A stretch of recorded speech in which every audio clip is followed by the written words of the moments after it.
Facebook, podcast, videocast, whatever the hell you want to call these things. Having some fun this Friday night with Dave Bossy and Chris Carr of the campaign. We had Kimberly join us earlier.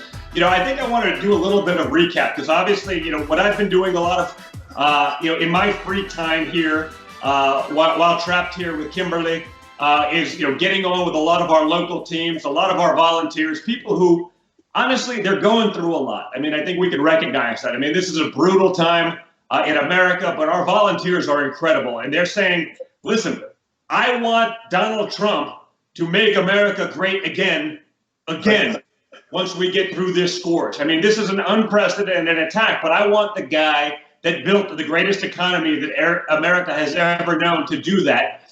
Again, not the guy that's beholden to China, Joe Biden, not the guy that doesn't remember where he is 50% of the time, Joe Biden, the guy that actually did the things he said he was going to do in the last campaign can do it again. So, Chris, talk a little bit about the volunteers, the programs that these guys can get involved in, because I speak to them on a daily basis, but I think to a more general group, like, you guys and what you're doing, and the fact that so many of you are so willing to take your time in these brutal times to be able to help us out, to be able to get things going, to be able to keep fighting for my father, and honestly for the America that we all know and love, those freedoms that you're just not going to see from the other side as you see them, sort of the Democrats becoming the party of socialism and communism. And guess what? When Joe Biden doesn't know where he is, who's going to be the guy actually making the decisions in that administration? Guess what? It's going to be the voice boxes of the left. It's going to be Nancy Pelosi, who's being driven by the people in Congress who have no idea what they're talking about, but they're dead set on socialism and communism. And that's AOC, Rashida Tlaib, the Hamas caucus in Congress.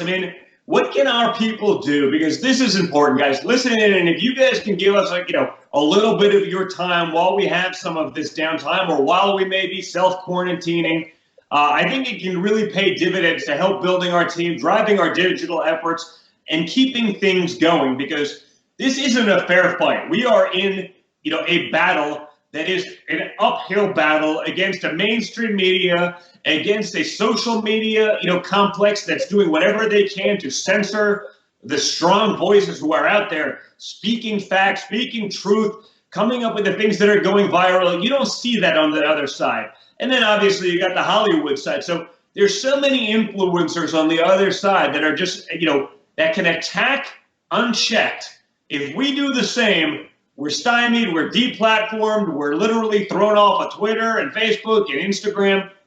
This is how you can really help us. So, Chris, why don't you give us the spiel?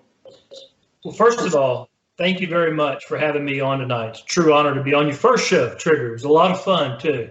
And thank you and Kimberly for always participating in our program and doing these video conferences around the country for all of our volunteers, especially during this time with this virtual campaign. Speaking of the virtual campaign, I think everyone needs to understand that what your father started is not your traditional campaign. It is a movement, which is why the rallies are historic. This is my 6th presidential campaign. I've never seen anything like it in my life. We don't beg for volunteers in this campaign. They come to us. And guess what? They're all new. He's brought all these new people off the sidelines because of all the things that we spoke about tonight, which are so important for our country. So a couple things.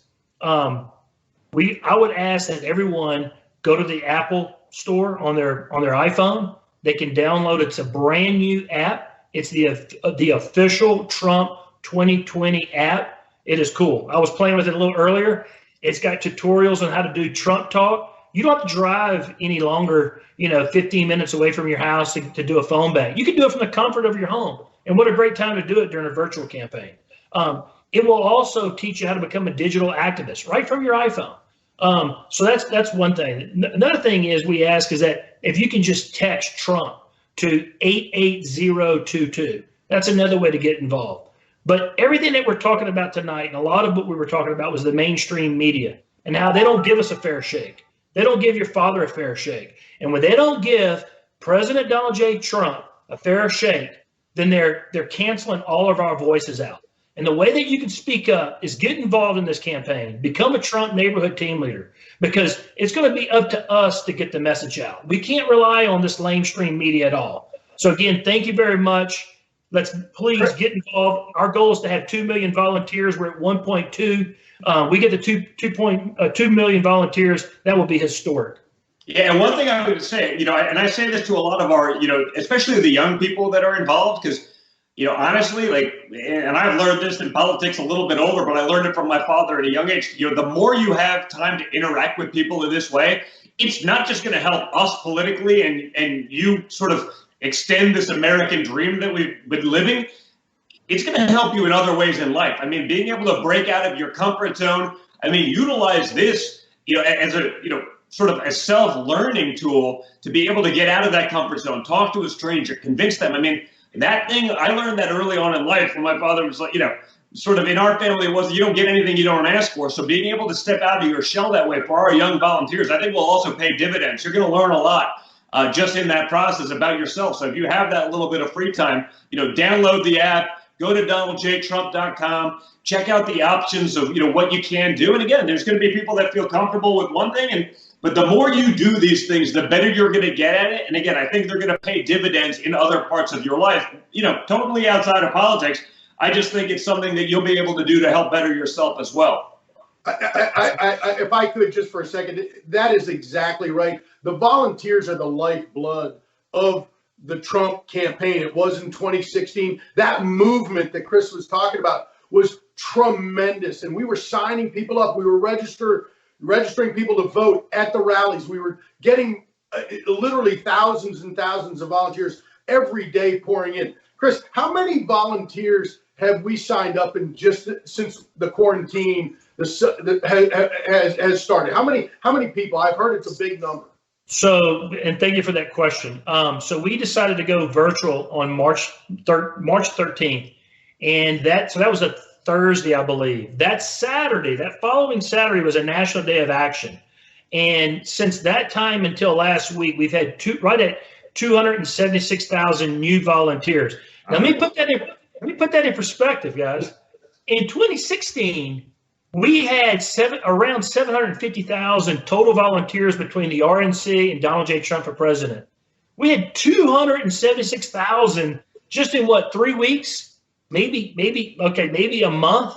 That just goes to show you the popularity of this president, the appreciation for this president. If I may just say this too, Don, is that being from Louisiana, I've lived through natural disasters with Katrina and Hurricane Rita. I've seen we all have. We've all seen the ups and downs of our lives and of our country, frankly. But to see this president and the way that he has responded to this pandemic, something that we've not seen since 1917, the transparency of this administration, the fact that this president every day does a briefing and takes questions from people who are trying to ruin his presidency. I mean, if you want to get the news, tune into a briefing and watch the president and listen to his answers. And he's out there for over an hour. I've never seen that before. And this is something that I'm telling you, the American public, and it shows in our volunteer numbers, they appreciate what he's doing and they want 4 more years of it. And we're all going to work hard to make sure that happens. Yeah, and you'll never see that again. The media won't talk about that, right? They wouldn't even, Mr. Obama, would you like a glass of water? Oh, very tough question. No, I'm good. Oh, you're wonderful. You can do no wrong. I mean, you're right. It is different. I mean, each one of these people literally has an agenda, and that is to destroy Donald Trump. And he'll still give them 2 hours of questions. And, he'll call them out when they're full of it. Because, I mean, most of the time, they don't even know what they're talking about. They don't literally know. It's not that they don't know the answer to the question. They don't know the facts leading up to it. Just like they said, well, you didn't act fast enough. It's like, I don't know. You guys were saying it was too aggressive a move when I shut down travel from Wuhan. Right. From the center, from ground zero of the pandemic, he shuts down travel on January 28th. Joe Biden is on the record. Nancy Pelosi's on the record. Chuck Schumer's on the record. The media is on the record being outraged. It's too aggressive. It's too soon. Even Dr. Fauci said, no, that was the best thing we could have basically done because, it allowed us time to make sure that we could staff up our hospitals, that we could get equipment and PPE into these places, that we could get all of the stuff going in there.